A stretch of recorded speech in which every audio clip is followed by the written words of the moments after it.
രാമായണത്തിലൂടെ നമ്മൾ സഞ്ചരിച്ചു പോകുമ്പോൾ ഓരോ കഥാപാത്രവും നമ്മളുടെ മുന്നിൽ ഓരോ അത്ഭുതങ്ങളായി അവതരിക്കും. എത്ര വർഷം മുമ്പാണ് എഴുതിയത് എന്ന് നമ്മൾ ആലോചിക്കണം. നമ്മളുടെ വിശ്വാസത്തിൻ്റെ ഭാഗമായി നമ്മൾ ചിന്തിക്കുമ്പോൾ അത് 5000 എന്നോ 6000 എന്നോ ഒക്കെ പറയുന്ന കണക്കുകളുണ്ട്. ആയിരക്കണക്കിന് വർഷങ്ങൾക്ക് മുമ്പ് എഴുതപ്പെട്ട ഒരു കൃതിയിൽ നമ്മൾ ഏറ്റവും ആധുനികമായി ചിന്തിക്കുന്ന തരത്തിലുള്ള കഥാപാത്രങ്ങളെ ആലേഖനം ചെയ്യുക, അതാണ് അതിൻ്റെ വലിയ മികവ്.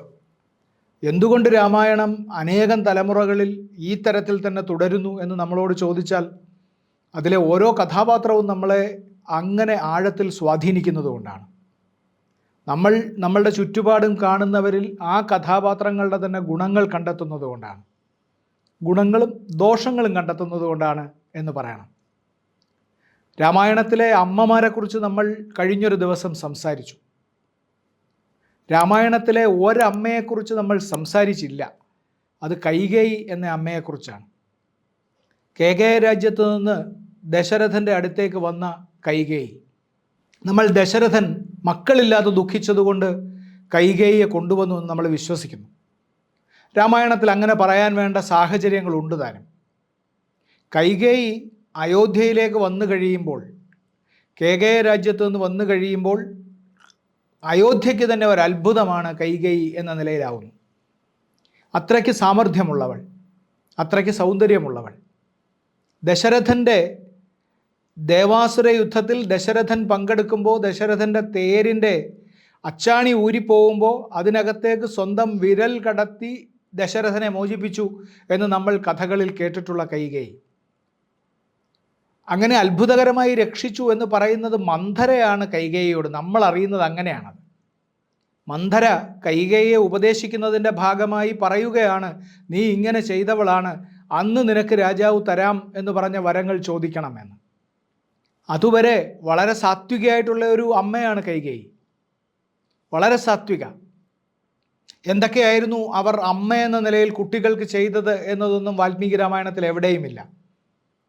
പക്ഷേ അവർ രാമനെയും ലക്ഷ്മണനെയും ശത്രുഘ്നെയും ഭരതനെയും എല്ലാം സ്വന്തം മക്കളെപ്പോലെ സ്നേഹിച്ചിരുന്നു എന്ന് പറയാൻ വേണ്ട സാധ്യതകൾ അതിലുണ്ട്. അഭിഷേക വിഘ്നത്തിൻ്റെ സമയം വരെ കൈകേയി ആ തരത്തിൽ തിളങ്ങി നിൽക്കുന്നു, എല്ലാവർക്കും പ്രിയങ്കരിയായി നിൽക്കുന്നു. അഭിഷേക വിഘ്നത്തോടു കൂടിയാണ് കൈകേയി എന്ന കഥാപാത്രം നേരെ വിപരീതമായ ദിശയിൽ സഞ്ചരിക്കുന്ന ഒന്നായി മാറുന്നത്. അക്കാര്യം നമ്മൾ നേരത്തെ തന്നെ പരാമർശിച്ചിട്ടുണ്ട്. ആ സമയത്തും അവരിൽ ഒരു നന്മയുടെ അംശം അവശേഷിക്കുന്നത് കൊണ്ട് മന്ധരയുടെ പ്രേരണയുടെ ഏറ്റവും ഒടുവിൽ മാത്രമേ അവർ അതിലേക്ക് വീഴുന്നുള്ളൂ. പക്ഷേ അങ്ങനെ അവർ അവരുടെ വിപരീത ദിശയിൽ സഞ്ചരിച്ചു തുടങ്ങുമ്പോൾ അവരുടെ ഉള്ളിലുള്ള സകല തിന്മകളെയും അവർ പുറത്തേക്കെടുക്കുന്നുണ്ട്. ഇതെല്ലാ മനുഷ്യർക്കും ബാധകമാണ് കേട്ടോ. കൈകേയി എന്നത് ഒരു സ്ത്രീ മാത്രമല്ല, കൈകേയി എന്നത് മനുഷ്യൻ്റെ ഉള്ളിൽ പ്രവർത്തിക്കുന്ന ഒരു പ്രധാനപ്പെട്ട ഒരു ഗുണം കൂടിയാണ്. എല്ലാ ഗുണത്തിനും ഒരു ചീത്തയാകലുണ്ട്, എല്ലാ ഗുണവും എല്ലാ നന്മയും ഒരു തിന്മയാവലുണ്ട് എല്ലാ നന്മയ്ക്കും. കൈകേയി എങ്ങനെ ഒരു നന്മ തിന്മയായി പരിണമിച്ചതാണ്. തിന്മയായി പരിണമിച്ചു കഴിഞ്ഞാൽ ഉണ്ടാകാവുന്ന ഏറ്റവും വലിയ പ്രശ്നം ആ തിന്മയുടെ കാഠിന്യം അത് പ്രദർശിപ്പിച്ചുകൊണ്ടിരിക്കും എന്നുള്ളതാണ്.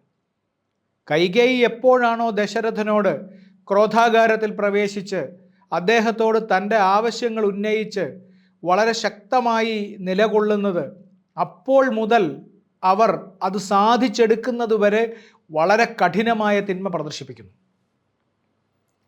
അഭിഷേകത്തിന് വേണ്ടി തീരുമാനിക്കപ്പെട്ട രാമൻ്റെ വനയാത്രയ്ക്ക് നിർബന്ധിച്ചിട്ട് ആ വനയാത്രയ്ക്ക് അയാൾ പോകാൻ തയ്യാറാവുമ്പോൾ, മരവുരി ഉടുത്ത് പോകാൻ പറയുമ്പോൾ ദശരഥൻ ചോദിക്കുന്നുണ്ട്, എന്തിനാണ് ഈ മരവുരി ഉടുക്കുന്നത്?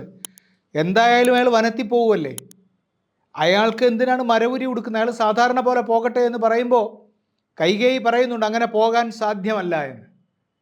മരവുരി നേരത്തെ തന്നെ അവർ തന്നെ തയ്യാറാക്കി വെച്ചിരിക്കുകയാണ്. ആ മരവുരിയാണ് രാമൻ എടുത്ത് ധരിക്കുന്നത്. ദശരഥനോട്, അച്ഛൻ ഇനി ഇക്കാര്യത്തിൽ വെറുതെ തർക്കിക്കണ്ട, അതിനുവേണ്ടി സംസാരിക്കണ്ട, ഞാൻ മരവുരി ധരിച്ചു കൊള്ളാം എന്ന് പറഞ്ഞിട്ടാണ് ധരിക്കുന്നത്. സീത സർവാഭരണ വിഭൂഷിതയായി പൊയ്ക്കൊള്ളട്ടെ എന്ന് പറയുമ്പോൾ അത് വേണ്ട എന്ന നിലയിൽ നിലപാടെടുക്കുന്നുണ്ട്.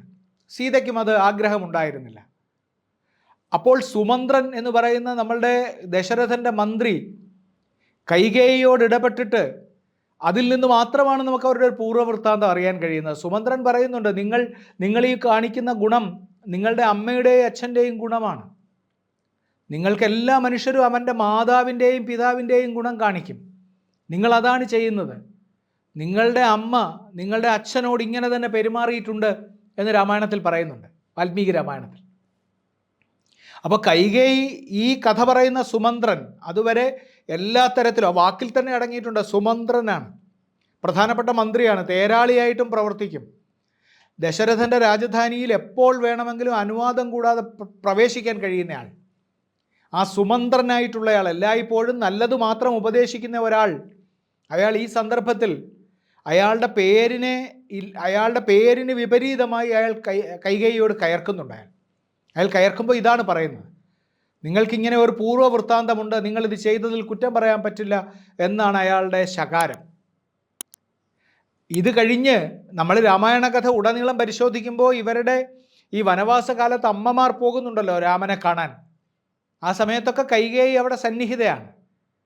അപ്പോഴെല്ലാം ശ്രീരാമൻ പറയുന്നത് കൈകേയിക്ക് ബുദ്ധിമുട്ടുണ്ടാകാത്ത തരത്തിൽ നിങ്ങൾ പെരുമാറണം എന്നാണ്.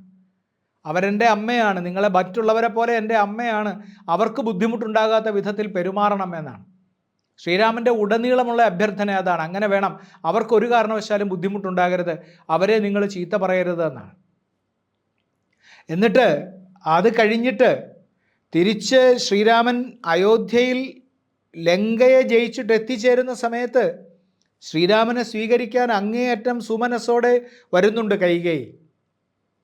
കൈകേയി എന്തുകൊണ്ട് ആ സമയത്ത് വനവാസത്തിന് ശ്രീരാമനെ പ്രേരിപ്പിച്ചു എന്ന് ചോദിച്ചാൽ മന്ധരയുടെ പ്രേരണ മാത്രമാണോ അതിന് കാരണം? നമുക്കറിഞ്ഞുകൂടാ.